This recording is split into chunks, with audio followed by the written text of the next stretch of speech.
Would you like to know why Amazon is so successful? Because the customer is all that matters. Look, we all know Jeff Bezos is filthy rich.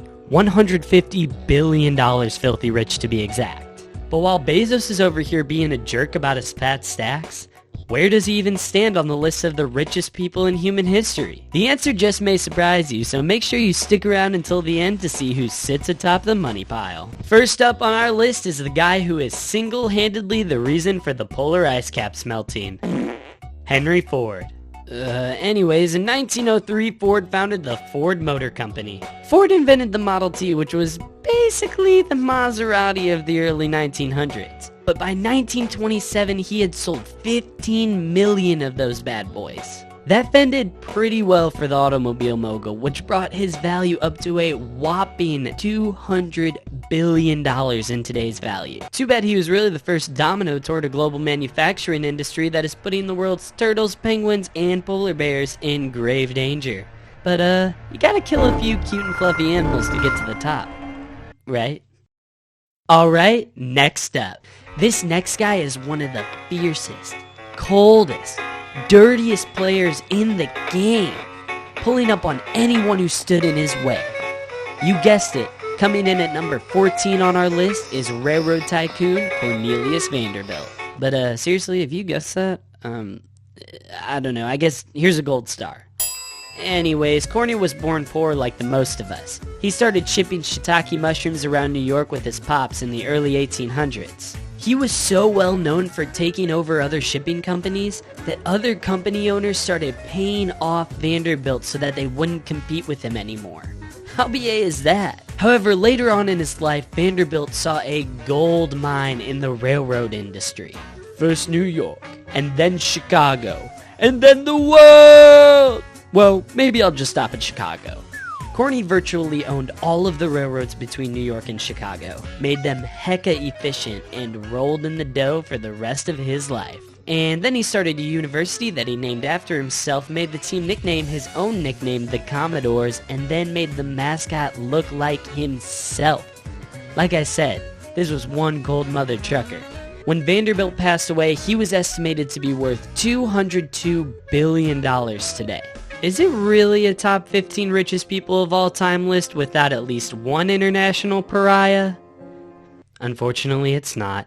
Coming in at number 13 on our list is the former leader of Libya, Colonel Muammar Gaddafi. Gaddafi took power of Libya after a bloodless coup of then-King Idris in 1969. I think it's safe to say that this dude was not super liked on the world stage, though. But he got away with it for so long because he could play the trump card of having a crap ton of oil under his country. Gaddafi passed away in 2011 during the Libyan Revolution. It was a little more intense than I made it sound, but we won't get into that right now. Libyan officials estimated that Gaddafi had stolen around $212 billion of the country's oil revenues and put it in secret bank accounts, shady investments, and suspicious real estate deals. So yeah, basically this dude was no Mother Teresa. If you thought Corny Vanderbilt was one cold mother trucker, wait until you hear about this guy coming in at number 12 on our list, William the Conqueror. Willie may have been born to the Duke of Normandy, France, but dang was he bullied as a kid. Like, kind of a lot. Later on, Willie hung out with his friend and cousin, Edward, the King of England. Long story short, Edward didn't have any kids to take over the throne after he bit the dust, so he promised it to his good buddy William. But when Edward was actually on his deathbed, he promised his right-hand man Harold the crown. Willie did not like that very much. So, he did what anyone would do. He got support from the Pope to overthrow England and violently took over the throne for himself. King Willie spent the rest of his days pillaging villages across England, Scotland, and Wales and building huge structures across his new land, amounting to a value of $228 billion in today's money. Let's just say they didn't call him Jacob Moneybags Fugger for nothing. Wait, they did call him that, right? Anyways, coming in at number 11 on our list is Jacob Fugger. Fugger was a banker, merchant, and businessman in 16th century Germany that owned approximately 9% of all German wealth and 2% of all of Europe's wealth. This dude was loaded. So loaded, in fact, that the race for Holy Roman Emperor in 1517 was only able to be won with bribe money that could be provided by, you guessed it, Fugger. Oh, and let's not forget that when Martin Luther hammered those 95 Theses on the doors of the Catholic Church, half of the money being made off of all indulgences paid by the Catholic people were going directly to Fugger. I think it's safe to say that buying out the biggest election in Europe and splitting the Christian church forever can only happen if you're one rich mother Fugger. Coming in at number 10 on our list is the billionaire playboy philanthropist, Tony Stark. Hey, who's been messing with my scripts? Corny, was it you? Anyways, actually coming in at number 10 on our list is the last ruler of the state of Hyderabad in India, Osman Ali Khan. This dude was the Bezos of his time magazine, that is. Get it? Khan ruled the, quote, princely state of Hyderabad. This state had so much money that Khan sent in 2 naval vessels and 2 Royal Air Force squadrons to Britain during World War II. Can you see the state of Montana doing something so BA? At its peak, Khan's net worth was approximately $230 billion today, which is equivalent to 2% of the United States' entire economy. Tsar Nichols was given everything he ever wanted by his dad, including the throne to all of Russia in 1896, giving him a value of $300 billion in the 9th spot on our list. It should be noted that Tsar Nick was not super likable after sending his poor country into an unwinnable war with Japan. This mistake ended with Nick and his fam bam trying to seek asylum in Britain, failing to do so, and then being captured and having their life taken by Russian forces in Siberia. In that moment, the fortune and even the throne was stripped away from Nicholas's family line forever. But hey, that's what happens when you hoard all the money your country has and then send it into an unwinnable war. All I'm saying is that karma is a... I think it's safe to say you've heard of this next dude before. But have you heard of his beard? I mean, look at that thing. So clean. So chic. Coming in at number 8 is the Steel Titan himself, Andrew Carnegie. This dude was the epitome of good timing. Railroads, they were expanding.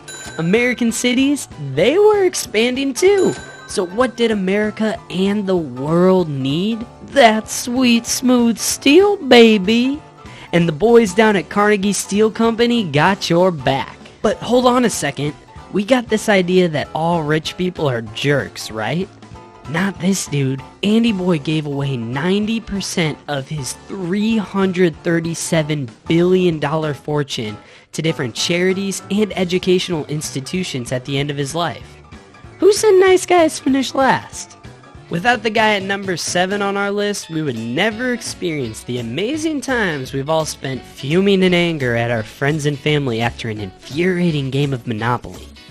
Next up, we have the oil man himself, John D. Rockefeller. Picture this. It's 1863 and America is freaking out because their dumb lamps keep exploding and burning down their houses. Johnny Rock was all like, "Great Scott, I've got the greatest idea ever.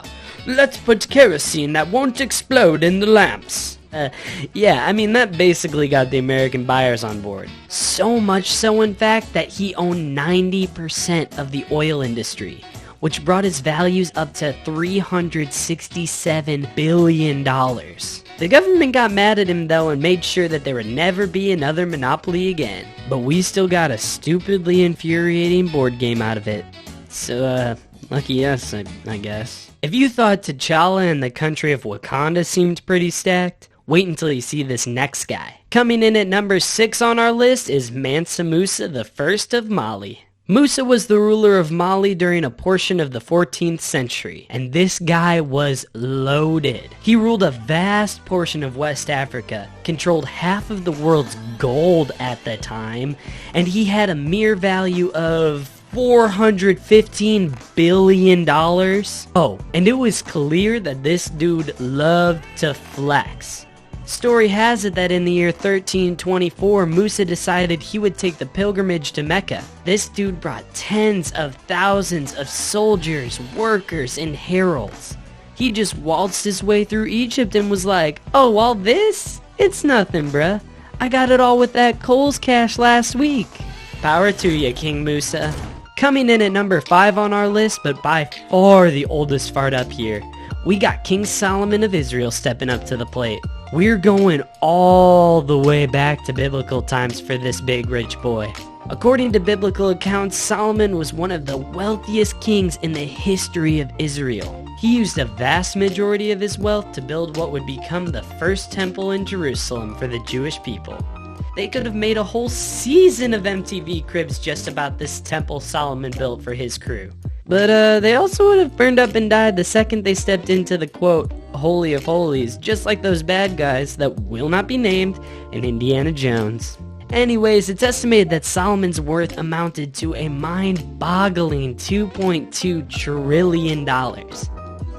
Oh shoot, we're bringing up the big guns now. Number 4 on our list is the dude who began one of the longest lasting empires in the history of the world, and also made one of the most delicious salads ever known to mankind.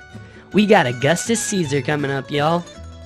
Augustus is known as the first emperor of Rome, but he didn't even go by that because he was the one to set up Rome as an empire in the first place. Historians estimate that his net worth would be $4.63 trillion today. And I'm not a historian, but with that fat stack, I would not be surprised if Augustus Caesar ended up looking a little bit like Augustus Gloop toward the end of his life, if you know what I'm saying. Crashing the party at number 3 on our list is none other than Akbar the First. Not to be mistaken with the Admiral. It's a trap! Akbar was the emperor of the Mughal Empire in India during the late 1500s. This dude conquered so much land in and around India that he controlled 25% of the world's economy during that time period. That would amount to $21 trillion today. Akbar used this money to flex on everyone and literally live the lifestyle of a king. He set up his court with artists, poets, musicians, you name it. Needless to say, Akbar was a pretty lavish dude who had money and was sure to flex on anyone and everyone. Coming in at number 2 on our list is billionaire playboy. Corny, for real, you gotta stop messing with my scripts, man. Coming in at number 2 on our list is Emperor Shenzong of the Song Dynasty in China. This dude amounted to about $30 trillion and 30% of the world's economy during that time. Emperor Shenzong led the Song Dynasty and set up systems to have better financial support for peasants, but also enforce stricter ways of getting taxes paid, so that the government and himself could rake in all the dough they could get. It is said that many of Shenzong's adopted policies can be seen implemented today by the welfare state of China. Pretty good for having come up with that almost 1,000 years ago. Gold star for Shenzong. Well, we've done it, guys. We've reached the top of our list. Coming in at the top spot for the richest person of all time is none other than Genghis Khan. This dude was the baddest, meanest, and coldest dude of them all. Sorry, Corny, you don't even come close, my man. Like I was saying, this dude absolutely posterized a huge portion of the world.